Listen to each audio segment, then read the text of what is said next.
Ridley Scott's Napoleon divided audiences and critics when it came out in late 2023, prompting many to label it as a missed opportunity.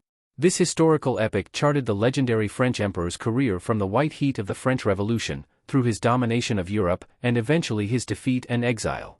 Given the story's vast scope, it was felt by many viewers that the movie's already expansive 157-minute runtime was simply not long enough to provide a suitably rich portrait of Bonaparte's life. In order to rectify this issue, Scott has released a new and extended cut that goes into even greater depth. Running at 205 minutes, just over 3.5 hours, the Napoleon director's cut makes multiple changes to the theatrical film. Released on Apple TV+, the new version fleshes out some key characters and scenes, providing even more detail on the Corsican-born general's remarkable life story. Given Napoleon's divisive reception, with the original movie holding a middling 58% positive score on Rotten Tomatoes, there is clearly room for improvement.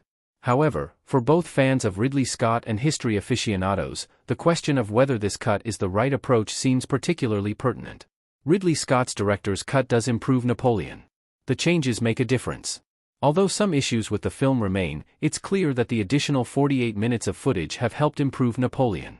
Ridley Scott's updated vision incorporates a variety of interesting new scenes, many of which center around Vanessa Kirby's portrayal of Josephine. Given that her dynamic with Bonaparte is the emotional core of the movie, adding even more depth to their relationship has helped make the story feel more resonant, as well as ensuring that Josephine feels like much more than a peripheral player, sidelined by endless battles. Beyond Josephine's expanded role, there are other positive changes and additions. For history buffs, a particularly welcome scene is a brief look at the Battle of Marengo, one of Bonaparte's finest military achievements and a victory that came comparatively early in his career.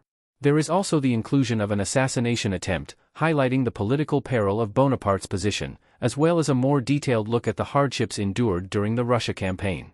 All of these additions help improve the frustratingly flawed original. How the extended version of Napoleon is better. It impacts a key flaw with the original. Joaquin Phoenix as Napoleon leaning in close to Vanessa Kirby as Empress Josephine in Napoleon. While the specific changes in the director's cut are noteworthy, the main improvement brought about by the extended edition is more existential. Perhaps the biggest issue with the theatrical Napoleon was not Josephine's flimsy characterization or the litany of missing battles. Instead, it was the fact that, in trying to take on Bonaparte's entire political career, the movie felt extremely rushed, charging between set pieces with no room for organic growth or evolution.